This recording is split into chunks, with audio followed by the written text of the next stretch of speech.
Bismillahirrahmanirrahim. Assalamualaikum warahmatullahi wabarakatuh. Alhamdulillahirabbil alamin. Wassalatu wassalamu ala asrafil anbiya'i wal mursalin wa ala alihi washabihi ajmain, amma ba'd. Bapak Ibu, khususnya ibu-ibu pasangan usia subur dimanapun Anda berada, khususnya di wilayah kerja Kecamatan Malua, pada kesempatan pagi hari ini saya akan menjelaskan tentang satu persoalan terkait dengan alat kontrasepsi yang mana masih banyak di antara kita, khususnya pasangan usia subur ibu-ibu, yang belum terlalu paham dengan penjelasan masalah ini, yaitu terkait dengan pengembalian kesuburan pasca menggunakan alat kontrasepsi, atau bagaimanakah atau berapa lamakah pengembalian kesuburan atau si ibu ini bisa hamil kembali setelah menggunakan salah satu daripada jenis alat kontrasepsi. Nah, ini saya akan bagi dua untuk memudahkan penjelasan kita pada kesempatan siang hari ini, yaitu metode kontrasepsi ibu-ibu sekalian ini kan secara umum dibedakan menjadi dua, yaitu metode kontrasepsi modern dan metode kontrasepsi alami. Metode kontrasepsi modern disebut modern karena dia menggunakan hormon, ya, atau telah ditambahkan hormon ke dalam metode atau alat kontrasepsi tersebut. Kemudian metode kontrasepsi alami itu terjadi secara alami, itu merupakan anugerah, atau memang merupakan anugerah atau kuasa dari Allah Subhanahu wa taala. Metode kontrasepsi modern, ya, ibu-ibu sekalian, itu ada dua, metode kontrasepsi hormon dan metode kontrasepsi non hormon. Metode kontrasepsi hormon adalah metode kontrasepsi yang menggunakan hormon untuk mencegah terjadinya kehamilan. Itu artinya bahwa hormon ini dimasukkan ke dalam alat obat kontrasepsi tersebut yang tujuannya untuk mencegah terjadinya pembuahan atau mencegah terjadinya pelepasan ovum. Kemudian bisa juga dia menebalkan dinding rahim, mengentalkan lendir serviks, untuk mencegah pertemuan antara sperma dengan ovum. Nah, yang pertama kontrasepsi hormon itu adalah pil dan suntikan yang kombinasi, ya, pil dan suntikan kombinasi. Pil dan suntikan kombinasi ini artinya pil dan suntik ini menggunakan hormon kombinasi, atau ada dua hormon yang digunakan di dalam alat kontrasepsi tersebut, yaitu hormon estrogen dan hormon progesteron. Sehari-hari kita mungkin mendengar istilah, ada namanya suntikan 1 bulan, ya, ini yang disebut dengan suntikan kombinasi, ya, menggunakan dua hormon. Pil dan suntik yang menggunakan dua hormon itu berdasarkan teori Bapak Ibu sekalian, itu pengembalian kesuburan itu berlangsung untuk pil, ya, untuk pil itu 7-9 bulan setelah menggunakan alat kontrasepsi. Ini rata-ratanya, ya. Itu artinya bahwa bisa saja ada pus yang segera kembali masa suburnya atau segera bisa hamil kembali itu kurang dari 7 bulan atau bahkan mungkin lebih dari 9 bulan. Ini teorinya, ini rata-rata dari sekian pasangan usia subur yang menggunakan alat kontrasepsi ini, pil, itu rata-rata pengembalian kesuburannya itu 7-9 bulan, ya. Jadi ini bisa kemudian menjadi pertimbangan kepada ibu-ibu untuk memilih alat kontrasepsi.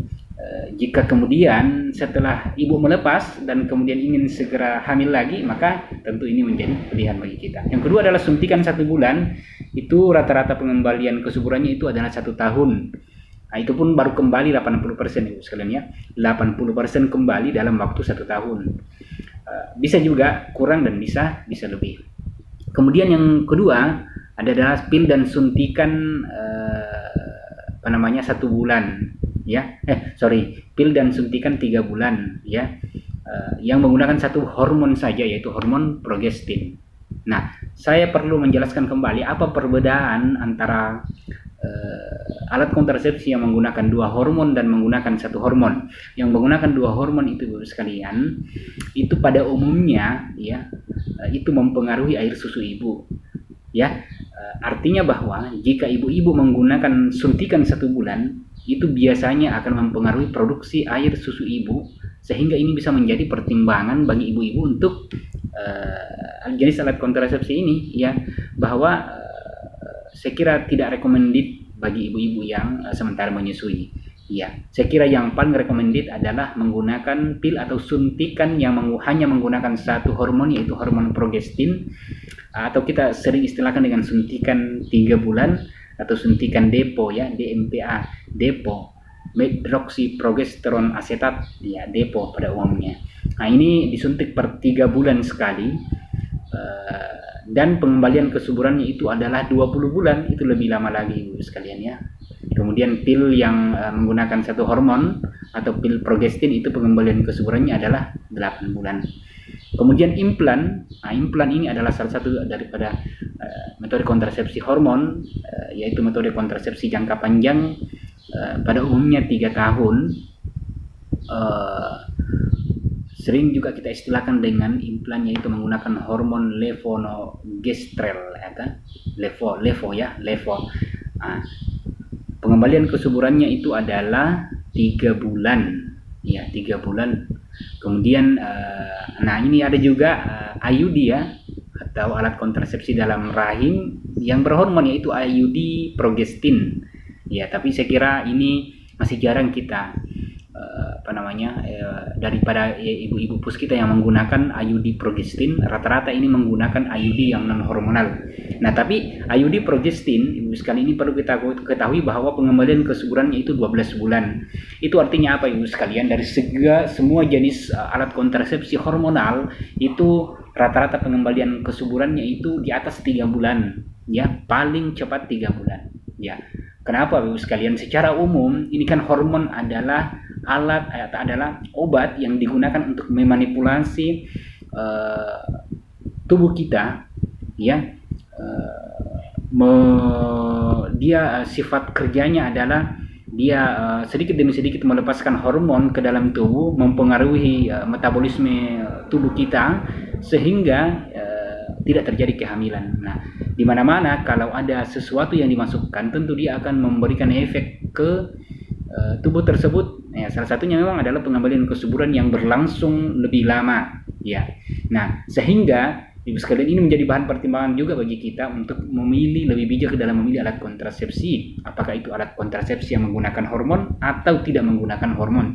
Sekali lagi saya garis bawahi bahwa tiap alat kontrasepsi ibu sekalian itu memiliki kelebihan dan kekurangan masing-masing ya.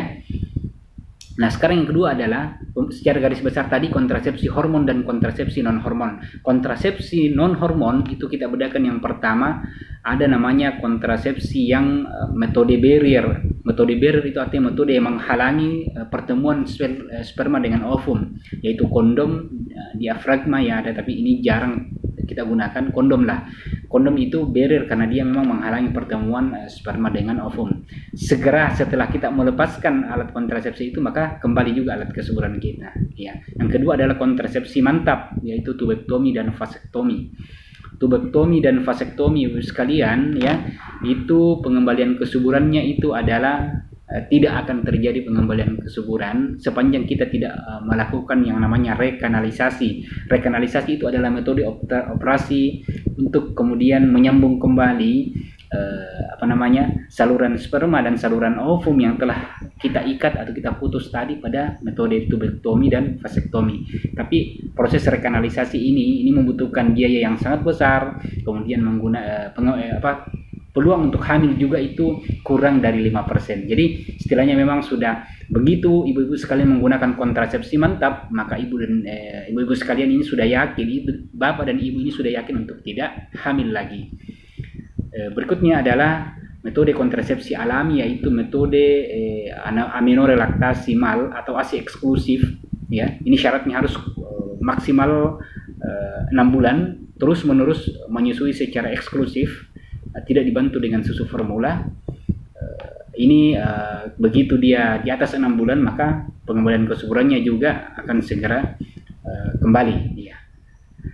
Saya kira demikian penjelasan singkat Bapak Ibu sekalian tentang pengembalian kesuburan dari beberapa jenis alat kontrasepsi. Mudah-mudahan ini bisa memberikan gambaran kepada kita untuk lebih selektif dalam memilih alat kontrasepsi demi untuk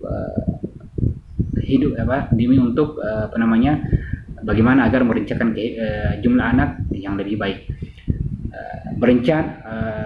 Kita tutup dengan moto kita, salam BKKBN, berencana itu keren, kalau berencana semua lebih mudah. Demikian, Assalamualaikum warahmatullahi wabarakatuh. Salam BKKBN, salam penyuluh KB dari Balai Penyuluh KB Kecamatan Maluak.